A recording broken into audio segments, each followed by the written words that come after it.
C'est une première à Saint-Jean-sur-Richelieu, d'une part parce que c'est la première fois que nous avons une vérificatrice générale. Vous savez, ça fait partie des nouvelles modalités entourant le 100 000 de population et plus. On l'a d'ailleurs reçu au moment de sa nomination il y a déjà quelques mois d'ailleurs. Donc, c'est pas une année complète, mais quand même, elle a pondu un premier rapport dans un délai tout à fait raisonnable, surtout au mois de juin où on a un peu plus l'attention pour ces choses-là. Elle est avec nous, Mme Sonia Guilbeault. Bonjour et bienvenue. Bonjour, M. Latour. Bon. Est-ce que c'est quand même un petit défi de ne pas avoir une année complète? Parce que généralement, le rapport porte sur une année. Or, évidemment, votre rapport porte sur une période un petit peu plus courte, là, disons de octobre 23 à mai 24. Oui.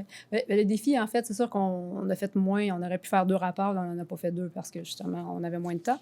Mais le défi, c'est surtout d'avoir tout le bureau à mettre en place puis de faire un rapport en même temps. C'est ça le plus gros défi. Fait que oui, c'était beaucoup de travail, mais on est fiers d'avoir réussi à faire ça, là, avec l'équipe d'experts puis moi-même. Là. Ouais. Bon. De quelle manière avez-vous établi le ou les segments que vous vouliez regarder davantage? Parce que je constate avec votre rapport que cette année, on a ciblé l'urbanisme. Est-ce qu'il y a une raison particulière pourquoi vous avez ciblé l'urbanisme pour votre premier rapport?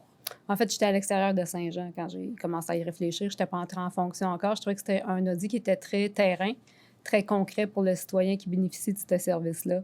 Puis dans le fond, ça permettait justement d'aller voir la connexion entre le terrain, puis la gouvernance, puis la haute gestion. C'est ça que je trouvais que c'était un audit pertinent. Parce que quand j'ai vu que le rapport portait sur l'urbanisme, ma première réaction a été de dire, nous savons ici à Saint-Jean depuis plusieurs années qu'il y a certains enjeux avec ce département-là. La mairesse elle-même l'a admise au début de son mandat. Écoutez, on le sait, il y a des enjeux, on va faire des correctifs. Donc, je trouvais ça intéressant de voir que votre premier rapport portait sur ce département-là en question. Qu'est-ce que vous avez trouvé de particulier dans votre examen? En fait, ce qu'on a trouvé de particulier, c'est dans le fond d'être un levier avec les propositions qu'on faisait justement parce que l'urbanisme souhaite mettre en place davantage d'éléments pour encadrer sa gestion. Je trouve qu'on était comme dans un bon moment pour s'enchasser dans ça. Ce qu'on a trouvé, bon, naturellement, bon, sans surprise, parce qu'on est en train de le faire, c'est qu'il n'y a pas beaucoup de mécanismes de gestion vraiment pour venir guider ce sur quoi travaillent les équipes quand ils délivrent un permis ou un certificat, puis de quelle façon ils peuvent planifier leur inspection pour, au bout de la ligne, que ces 2 éléments-là puissent permettre de bien mitiger les risques importants par rapport aux travaux et aux usages des citoyens et citoyennes sur le territoire. Et ça veut dire, en mots clairs, que, pour le citoyen, bien sûr, que dans ce département-là, dans ce service-là, en ce moment, il y a plus ou moins de mécanismes de gestion ou de suivi. Autrement dit, on sait, j'aime pas le terme, mais on ne sait pas trop qui fait quoi et à quel moment? En fait, si on le découpe un peu par des exemples concrets, là, on pourrait les élaborer davantage si vous le souhaitez aussi, là, mais quand même, si on demeure à haut niveau, c'est que pour être en maîtrise, justement, du choix ou du temps que passent leurs inspecteurs et inspectrices, le panier de services qu'elles offrent. Est-ce que c'est le panier de services optimal par rapport au nombre de ressources dont ils sont dotés? Okay. Fait que c'est la question qu'on s'est posée. Est-ce qu'ils ont des indicateurs ou est-ce qu'ils ont des objectifs opérationnels pour justement aligner leurs équipes? On n'en a pas trouvé. C'est important parce que c'est ça qui vient jeter les bases de c'est quoi le panier de service. Puis après ça, si on connaît c'est quoi le panier, bien, on peut le suivre. Est-ce qu'il délivre, en fait, comme c'est supposé? Je vous donne, voulez-vous des exemples à cette étape peut-être? Fait que dans le fond, si on regarde, on parle de planification des inspections. Pourquoi on n'a pas regardé les inspections? C'est parce qu'ils n'inspectent pas encore les permis qu'ils délivrent et les certificats de façon automatique. Ils se concentrent sur 2 éléments. En fait, quand ils ont des plaintes, ils vont les inspecter automatiquement. Puis, ils ont pris une petite niche pour commencer à le faire. Ils ont choisi d'aller inspecter les permis des abattages d'arbres, les certificats d'abattage d'arbres plutôt.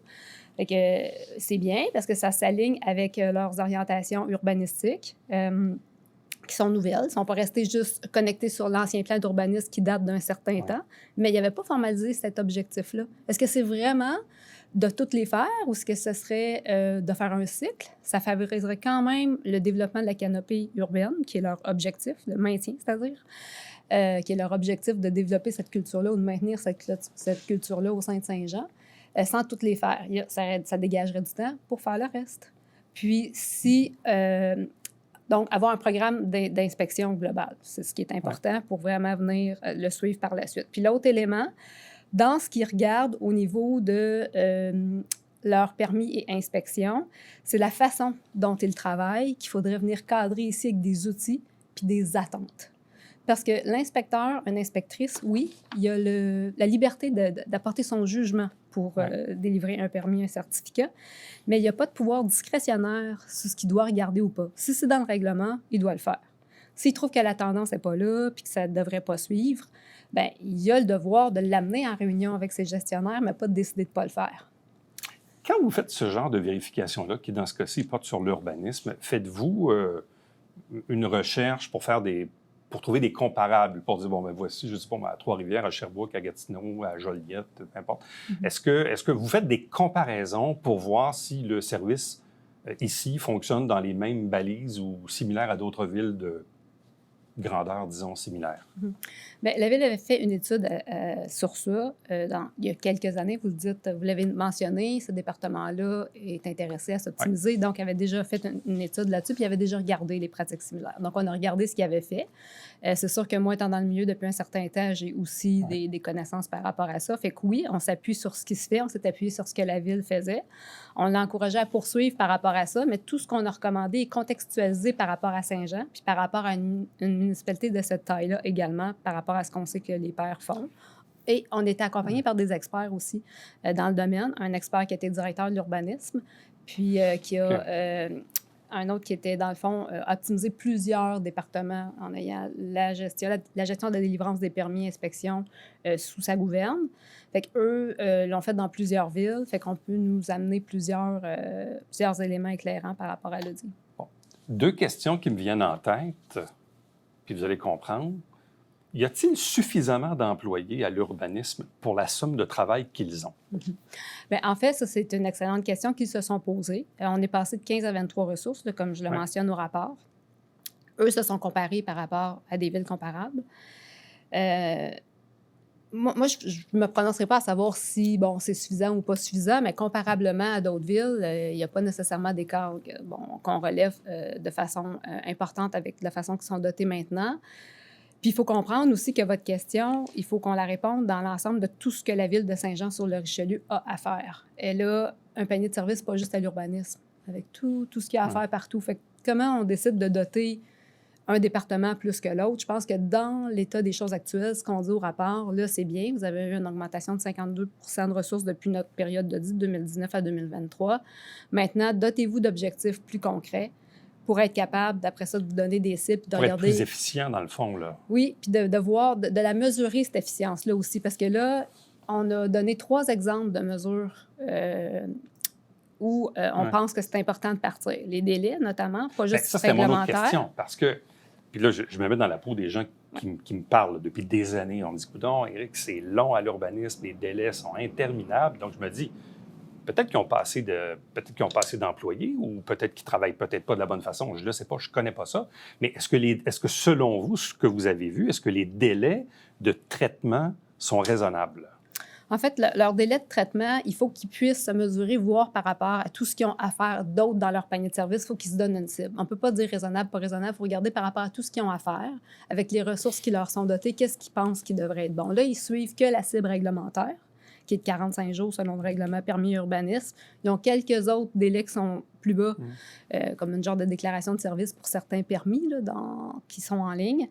Mais ce qu'on recommande, c'est de regarder tous les délais. À partir de la journée où la demande rentre, jusqu'à temps qu'on délivre un permis ou un certificat, il faut tout mesurer. Il y a des mises en attente aussi. Le système n'est pas bien configuré pour comprendre les mises en attente. Ce que vous dites, puis la phrase m'a frappé, vous dites « La qualité de ce service repose sur l'exactitude de l'information fournie aux citoyennes et aux citoyens et sur la rigueur des vérifications. » C'est quand même majeur de ce que vous dites là.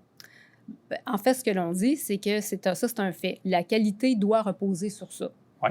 Puis il y a des pistes d'amélioration dans les 2 éléments qu'on a soulevés qui peuvent apporter ou encadrer dans leur gestion, qui va leur permettre et de sauver du temps et que les citoyens soumettent. Si on regarde le premier, là, les citoyens, s'ils soumettent des demandes de façon autonome, complète, on vient de libérer l'inspecteur, l'inspectrice pour faire autre chose, puis ramener le panier de services de façon plus équilibrée. On pourrait y revenir, là, si vous voulez, dans la capacité, leur cœur de service est un peu plus, est assez bas. Fait que, ceci étant dit, si on favorise l'autonomie en ayant des formulaires complets, ce n'est pas toujours le cas, puis de ne pas pouvoir les soumettre s'ils ne sont pas remplis de façon aussi complète. Ça serait un autre élément aidant. Puis de s'assurer qu'il n'y a pas d'exigences manquantes. Il y a certains endroits où on a vu que des exigences n'étaient pas là, puis d'avoir aussi toute l'information de support pour les aider à préparer ça. C'est quand même bien ce qu'il y a sur le site, mais il y a place à amélioration pour être encore plus autonome. Puis la rigueur. Oui, allez-y. Puis la rigueur des analyses, en fait, on a quand même 11 permis sur 23 que la documentation pour appuyer la délivrance du permis n'était pas là. Donc, si la documentation n'est pas là, bien, ça ne veut pas dire que le permis n'est pas bon, là, mais ça veut dire que la traçabilité de tout ça n'est pas là. Fait que c'est important pour toute une chaîne. C'est important pour le citoyen, parce que le citoyen qui approche, l'inspecteur, l'inspectrice a une attente qu'il soit bien conseillé, bien accompagné. La jurisprudence aussi prévoit que c'est le rôle d'une municipalité de faire ça. Après ça, pour la ville, d'avoir sa traçabilité, sa preuve, puis pour bien délimiter les responsabilités, surtout dans le code de construction du Québec et ailleurs, où on a des immeubles assujettis qui sont la responsabilité d'experts, comme des ingénieurs, puis les non-assujettis qui sont responsabilité ville. Si on a du temps, je pourrais élaborer plus là-dessus, mais ça demeure que délimiter les responsabilités, ça veut dire qu'on s'assure que le professionnel a donné aux citoyens, puis que le citoyen l'a donné à la ville, cette portion-là pour les éléments assujettis. Ça fait partie de la responsabilité. Si ce n'est pas là, on n'a pas bien délimité. Bon, parce que votre rapport comporte 17 recommandations. Une fois que vous émettez ces recommandations-là, est-ce que vous-même, l'année suivante, ou 2 ans ou 5 ans après, vous y revenez pour voir si elles ont été appliquées? Oui. En fait, la première étape, c'est de suivre le plan d'action que la Ville est en train de bâtir actuellement pour voir si les actions qu'ils proposent permettent de répondre aux recommandations et de mitiger les risques qu'on a identifiés. Fait que ça, c'est vert, jaune, rouge. Fait que, en théorie, on devrait avoir un plan d'action qui répond entièrement. Puis là, on déclenche les suivis biannuels de notre côté. Puis la Ville a fait son processus aussi de son côté, qu'elle va suivre en continu tout ça. Bien, la Ville, d'ailleurs, a réagi quand même assez rapidement au dépôt du rapport que vous avez présenté aux élus mardi passé pour dire, écoutez, il y a déjà des correctifs qui avaient déjà été amorcés parce qu'évidemment, ce service-là a connu un changement de direction à 2-3 reprises là, depuis les dernières années. Donc, il y a eu certaines difficultés. Donc, visiblement, je pense que personne n'est tombé à la renverse. Mais en même temps, c'est intéressant parce que, comme je l'ai dit en introduction, c'est la première fois, nous, à Saint-Jean, qu'on a une vérification générale. Donc, c'est intéressant de voir que là, bon, aujourd'hui, on s'attaque à l'urbanisme. Peut-être que l'an prochain, ça sera un autre sujet, un autre département. Mais ça nous permet d'avoir un recul vraiment intéressant sur là, oui, aujourd'hui, c'est l'urbanisme, mais de voir que voici le constat qu'on fait, voici les recommandations, et tout ça dans le but, évidemment, l'objectif, c'est pas de taper sur la tête de personne, mais bien de s'améliorer pour qu'ultimement, le citoyen en ait plus, là, soit mieux servi. Exact. C'est ça. Dans le fond, ce que vous dites, c'est très important parce que la Ville a été issue de 5 villes qui étaient plus petites. Ça a créé de l'instabilité, tout ça. Là, maintenant, ils sont dans une période où ils sont plus stables. Le directeur général a d'ailleurs écrit un mot à l'intérieur du rapport qui l'explique très bien. Puis, ça s'inscrit dans l'optimisation qui commence à vouloir avoir dans la ville. Fait que je pense que c'est possibilité de mettre tout ça ensemble, ces efforts-là. Bon, vous dites aussi, vous invitez la Ville à préciser l'objectif de recouvrement des coûts. Qu'est-ce que vous voulez dire par là? En fait, la tarification, on peut faire une tarification pour certains services pour avoir le principe d'utilisateur-payeur. On ne peut pas faire de profit avec ça, mais au moins pour ne pas le mettre dans la taxe générale. Ça peut être un choix. La Ville a revu sa grille tarifaire en 2023 pour justement refléter le juste effort administratif. Mais que veut dire juste effort administratif? Est-ce que ça veut dire recouvrer la totalité des coûts ou une fourchette de ceux-ci? La Ville n'avait pas mesuré ça. Fait que ce qu'on a dit, c'est beau d'avoir une revue de grille tarifaire, mais c'est important de préciser cet objectif-là. Puis on a fait l'analyse. Dans le fond, ils recouvrent de 32 à 59 de leurs coûts pour la période, dont 32 pour la dernière année 2023. Ouais. Intéressant. D'ailleurs, j'invite les citoyens qui voudraient peut-être lire la totalité, évidemment, du rapport de se rendre sur le site web de la ville, sjsr.ca, pour avoir l'ensemble des détails. Mais le temps va nous manquer, malheureusement, mais un gros merci. C'est super intéressant, puis bravo pour le travail. Je pense que ça va être très, très, très éclairant pour la direction et le conseil à venir. Merci beaucoup. Merci beaucoup. Ça fait un plaisir. Restez avec nous. On vous revient après ceci.